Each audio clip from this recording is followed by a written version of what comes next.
63 நாயன்மார்களில் ஒருவர். தனது பெயரையே ஒரு காவியத்திற்கு வைத்தவர்.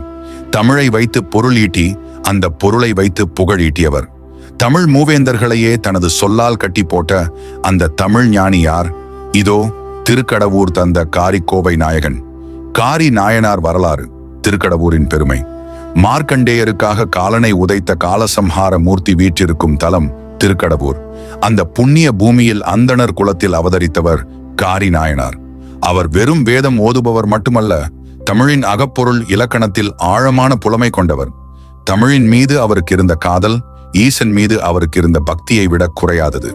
காரிக்கோவை ஒரு ஆன்மீக ரகசியம். நாயனார் காரிக்கோவை என்ற ஒரு அற்புதமான நூலை இயற்றினார். ஒரு புலவன் தன் பெயரையே நூலுக்கு வைப்பதென்பது அந்த நூலின் மீதான பெரும் நம்பிக்கையை காட்டுகிறது.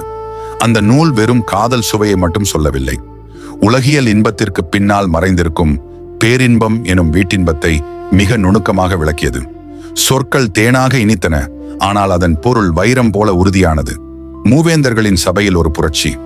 அக்காலத்தில் சேர சோழ பாண்டிய மன்னர்களை ஒன்றாக காண்பது கடினம். ஆனால் காரி நாயனார் தனது தமிழால் அந்த மூவேந்தர்களையும் இணைத்தார்.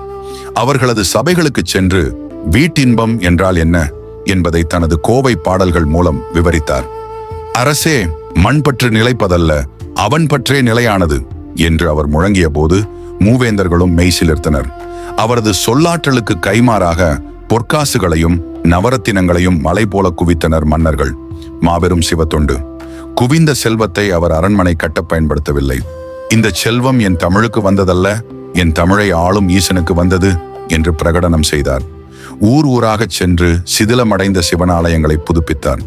புதிய திருக்கோயில்களை எழுப்பினார். பசியோடு வரும் அடியார்களுக்கு பெரும் விருந்தளித்தார். செல்வம் தீர தீர மீண்டும் தமிழ் பாடினார். மீண்டும் சேர்த்த செல்வத்தை தானம் செய்தார். இது ஒரு சுழற்சியாகவே மாறியது. கைலாய காட்சி ஒரு மகா அதிசயம். இறுதி காலத்தில் ஈசன் மீது அவர் கொண்ட காதல் எல்லை கடந்தது. கைலாயநாதனின் திருவடியை அடைய துடித்தார்.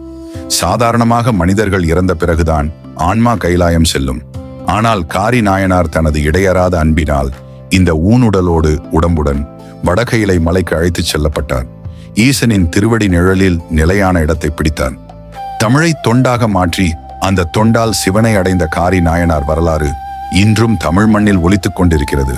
அடுத்த பதிவில் ஒரு மகா அதிசயம். உலகுக்கே தாயான பார்வதி தேவியே வியக்கும்படி சிவபெருமான் நேரில் தோன்றி அம்மையே என்று அழைத்த அந்த திருத்தாயின் கதை. 63 நாயன்மார்களில் ஒருவரான காரைக்கால் அம்மையார் வரலாற்றை பார்ப்போம்.